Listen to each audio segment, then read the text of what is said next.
Management is the problem, not the workers, not the employees on the line. They are not the problem. The problem is in management. 9 times out of 10, management and the systems that management put into place. That's where the two problems are. Team shortly after World War II, a statistician of all people was invited over to Japan at the request of General MacArthur to help in the rebuilding efforts of Japan. Of course, we completely decimated a lot of their infrastructure that they had. And so a lot of work was needed in order to assess, everything from power to trash to telephone to, all the things that it takes to run a society. And so Deming had come in and made his assessment and laid out a plan in order for the Japanese market and the economy and the populace to get their feet back moving in the right direction. Well, while he was there, he really became a friend of the Japanese. And their language of speaking and his language of looking at statistics and thinking about quality and product improvement and things of this nature really resonated with themselves. And so a little bit later, a couple decades later, he was invited back by the Japanese automakers to look at their way of manufacturing. And when he got there, he advised them. He was welcomed in with open arms, and he paid attention again to what he was seeing and what he was experiencing. And he laid out a plan for the Japanese automakers to improve their processes. This has since been kind of referred to as the Deming route. And it was at this time, especially in the 60s, you can begin to see where the Japanese auto market really began to soar worldwide. Didn't really have that much of an impact in the United States just yet, because it wasn't really until the 1970s when oil shot through the roof that we began to see the emergence of the Japanese auto market as premier here in the United States. Prior to that, all we wanted was big gas guzzling trucks and cars, which are all badass, of course. But up at that, they had that entire time really to refine their processes and to make things right and to make quality improvements to their product, which all had a long-term game plan in mind, which was to not have to honor warranty work because things weren't going to break, and to not have to refit things, right, or retool things. So it's all a really long-term kind of game plan here that Deming had with these guys. Since the late 70s or early 80s, as we've seen, the Japanese auto market has absolutely exploded here in the United States. When you got cars that can get 30, 40 miles a gallon compared to 14, 15 miles a gallon, it's kind of a no-brainer when your pocketbook is in question. Since then, the American manufacturers have taken notice of what was going on by our Japanese brothers and sisters, and they really began to retool and refit what they were doing. And we've seen a whole emergence of this quality assurance program. And there are several programs. I'm not here to tell you which one is better or worse or anything else. Everybody has their own opinions. But the Deming route is what started it all. He is the grandfather of quality assurance and quality in management, because that's really what it came down to. Too many times in management, we look down at the subordinate as the one with the problem. And Deming said, no, sir. You must take ownership of everything that's happening in your organization, right, wrong, or indifferent. You can't just accept the praise and then dish out the negativity and fire people. What you need to do is create a new philosophy that is entirely centered on quality. Of course, in the military, this is not the easiest thing to do, because we have this thing that we have to do, which is called our wartime mission. But in organizations that I've been a part of that have deliberately or inadvertently taken some of these principles and applied them to leadership at all echelons, have absolutely been set apart from others. And so I want to walk through some of these So adopting a new philosophy. You have to have a vision. You have to have an end state of where you're trying to go and what you're trying to become. And everything in you can't just talk the talk. It has to be real, and it has to be an authentic desire. And it has to be implemented from the top as well as all the way down on the bottom. Well, how can I get people to buy into this new philosophy? I can only do it if it's real talk. Like if I'm a hypocrite, nobody's going to buy into anything. So we have to have some sort of constancy of purpose, and one where everybody believes that they're a valued member of the organization. Again, that can be a tough thing for a private to do or to believe in. But if those team leaders aren't out there, putting boot to ass, which is all part of it, in that long game. But if it's not done correctly, and if there's no purpose to the task, then people are never going to believe. If they don't have a win, and that's what I can't tell you enough. Find those little wins, and they will add up into the big wins. Every win matters.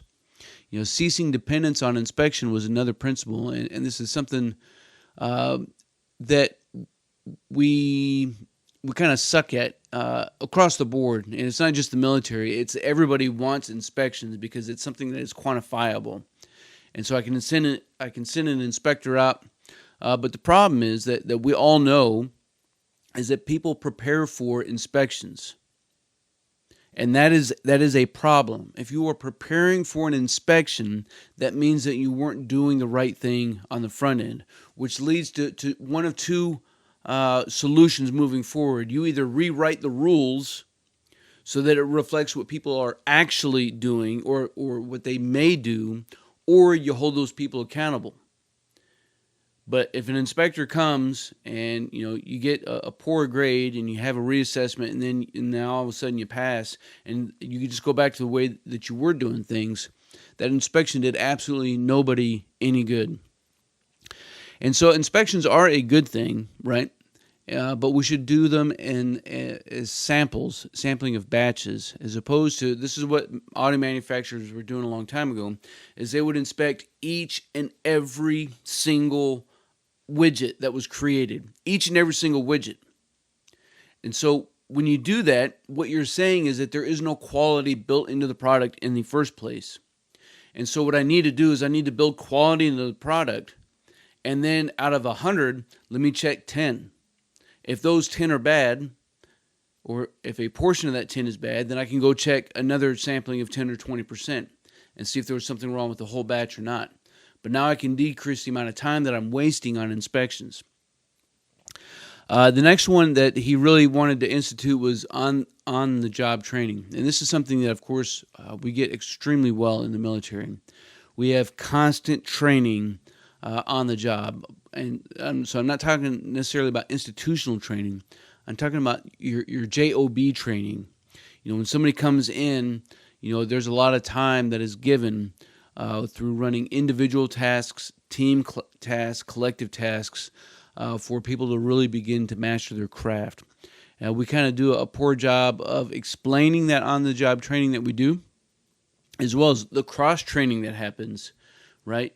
Taking folks from the line and putting them in an orderly room or training room is cross-training them to be able to perform other functions and kind of giving them a bigger picture. And so I think we do that extremely well. And the next one was driving out fear, which of course, we kind of suck at. In the military across the board, you have a lot of people out there who maybe for a lack of understanding or through an impression that was made upon them when they were junior leaders or junior officers or junior soldiers or whatever the case is, you had this idea of what a military leader is, and so many of us use fear as a tool.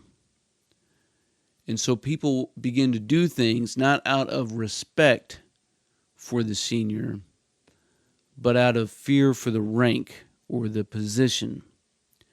And both paths will take you to the same place. But there are effects that cannot be measured on each road. And the question that we need to ask ourselves is it worth it? I know what my answer is. Another one was eliminating slogans and quotas and numerical goals. And the idea here is I need to stop telling people that if you can't perform a certain percent, or if you can't, manufacture a specific number of widgets, that you are a problem. Again, management is the problem, not the workers, not the employees on the line. They are not the problem. The problem is in management. 9 times out of 10, management and the systems that management put into place. That's where the two problems are. I have found in my experience that there are not too many people who wake up in the morning with a desire to fail. They don't wake up and say, I wonder what's the least amount of stuff I can do today to get by. Sometimes we may live like that, but we don't make those intentional decisions to say, what can I get away with today? What new crap can I try today that I may not get caught up in? People want to go home and feel like their day had meaning. People want their life to have value and meaning. People want a better tomorrow than what they have today or yesterday. They certainly want more for their kids than what they believe that they had growing up. And so when management and leaders at all echelons embrace this and understand that people want to win, it can begin to change everything. And so I need to try to eliminate slogans, and we got all kinds of quality and motivational slogans that are out there, but too many times at the end of the day that they come across as made up, as hypocritical, and so we need to try to avoid using them when we're not living them, if that makes sense. And empower everyone to transform. Again, empowering everybody to understand that they are a part of the solution. They are not part of the problem. And so we utilize all of these other principles that we've talked about here. And there were 11 principles to management that Deming had come out with. And I encourage you to go out and look up some more about Deming and some of his work in both the United States as well as in Japan, because it's absolutely phenomenal. But when we do this kind of thing and we empower these people, the people that are in our charge, to transform and be a part of the transformation, everything begins to change. And so for me, when I think about Deming's route, and I got introduced to Deming when I was in the manufacturing business, and we're manufacturing cast aluminum products and as well as using extrusions. What I have found is that it is not easy for management to swallow. That we need to be owners of the problems that we have.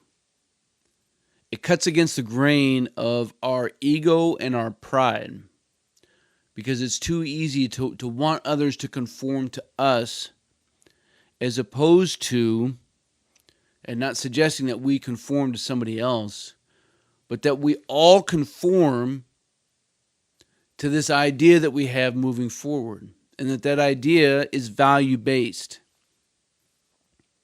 Right? Because that why has to come first. All the what's that we do, none of that stuff really matters at the end of the day, or how we do it doesn't really matter. It's the why. Define your why, and your what and your how will reveal itself. And when they're all positive value-based, everything can begin to transform into something and create an environment where people will actually enjoy coming in and kicking ass and taking names, right? the opposite is also true. If we go in and we try to lead with an iron fist and tell everybody that they're 50 shades of jacked up and that they are the problem, then there are second and third order effects of that. And these are the organizations where people cannot wait to PCS from or to ETS, or hell no, I'm not going to re-enlist. Again, everything that we do has a second and third order of effect. One is a lot more, I would call grassrootish, if that makes sense, right? It's kind of slow growing, but with proper fertilizer. And I have to talk about more about my thought about this later. But the best and number one tool to get rid of weeds in your yard, everybody wants to go out, and use weed killers and all these other toxins in our yards. But the craziest thing and the craziest tool to kill those weeds is to create a healthy lawn.